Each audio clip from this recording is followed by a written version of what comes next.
where the Allies would land.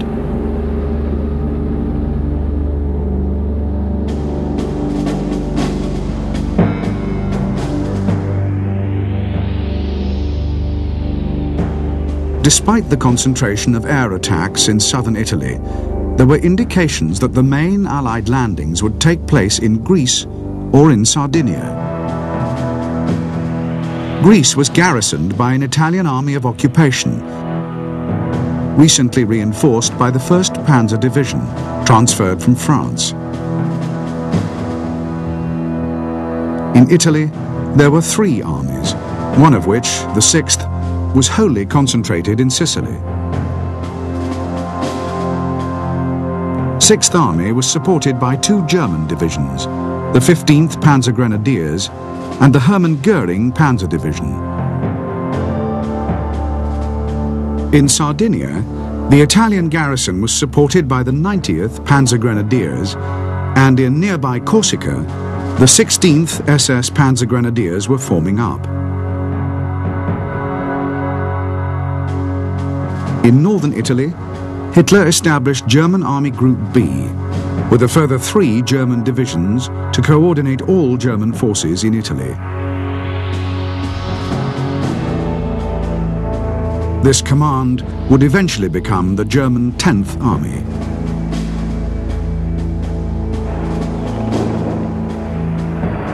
These then were the principal forces available to Hitler on the eve of the Allied attack. He had little confidence in his Italian ally and expected his thinly spread German formations to intervene quickly and decisively wherever the landings took place.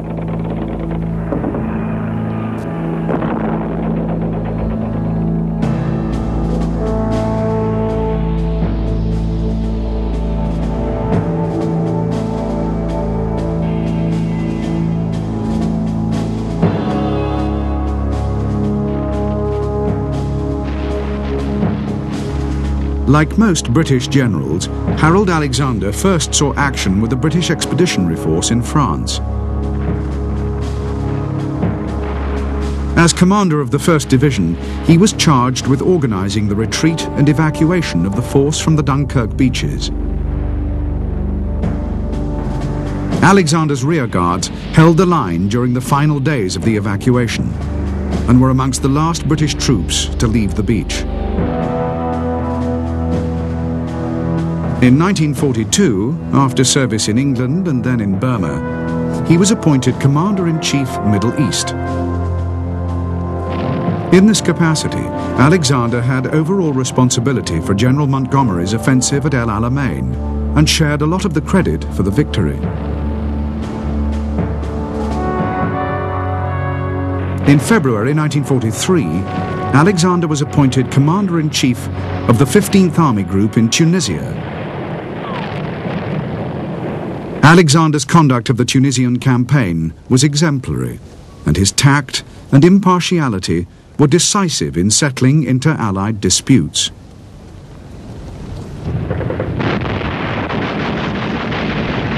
In the final weeks of the Tunisian campaign, Alexander used his material superiority to bring to battle all the component forces of the military alliance. This ensured that the victory honours were shared equally, and that untested formations were given valuable battle experience in preparation for future campaigns on the continent of Europe.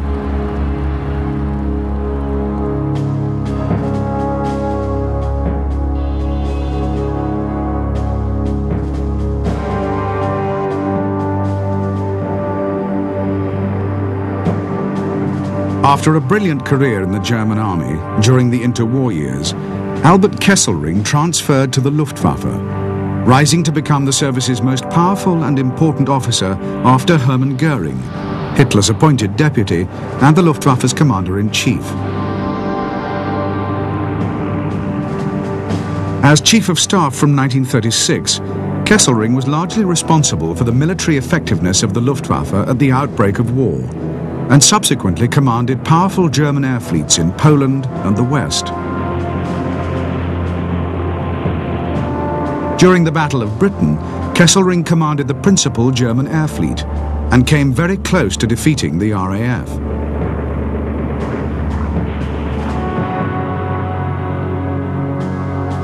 In 1942, Kesselring was promoted to Field Marshal and appointed Commander-in-Chief South, with overall responsibility for all German operations in the Mediterranean and North Africa.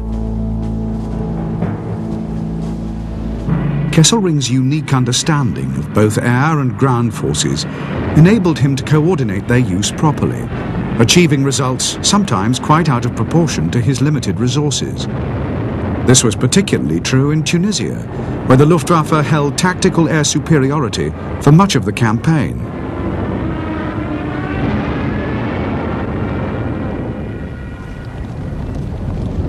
Kesselring's inner confidence and professionalism, combined with a razor-sharp mind, made him a truly formidable opponent. In Italy, commanding both ground and air forces, he would conduct a faultless campaign, gradually withdrawing northwards and exacting a huge price for every Allied gain.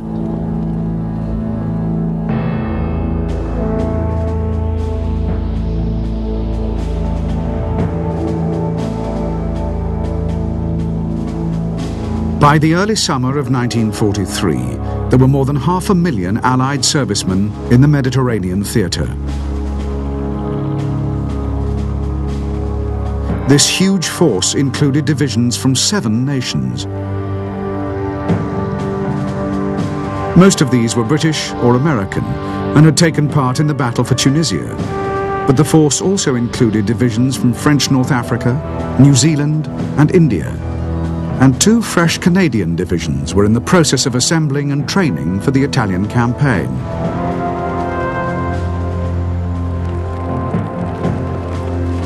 A Polish corps of 2 divisions was also being formed. Most of its recruits had suffered imprisonment in the Soviet Union following the defeat and division of Poland in 1939. But after Germany's attack on Russia in June 1941, the survivors had been released from captivity and assembled in southern Russia under the command of the veteran Polish general Władysław Anders. From there, they had made their way south, across the Russian frontier, first to Persia and then to Iraq. There they were supplied and trained by the British in preparation for the Italian campaign. Training programs for all the Allied forces were generally much more thorough and focused than they had been in the past. In particular, amphibious operations were rehearsed extensively. Many of the setbacks suffered by the Allies in French North Africa had been due to inadequate preparation and poor training. Boat handling and assault landings in Morocco and Algeria had been dangerously flawed. More than 50% of the assault boats had been lost on the first day, and only the quick capitulation of the French defenders had prevented a catastrophe.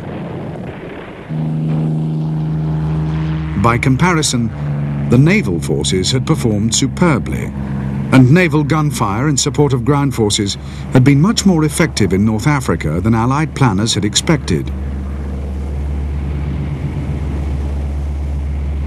For the invasion of Sicily, by far the most hazardous enterprise yet undertaken by the Allies, adequate naval support would be essential, and a force of more than 250 warships would be employed to cover and support the landings.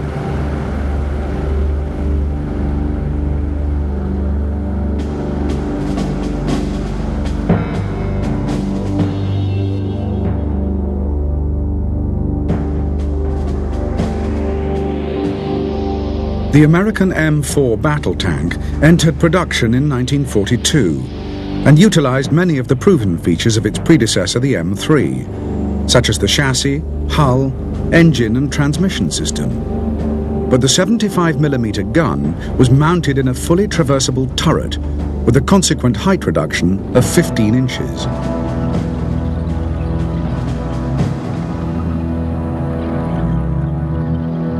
With greater armor protection, a reduced profile and a more effective gun mounting, the M4 was the first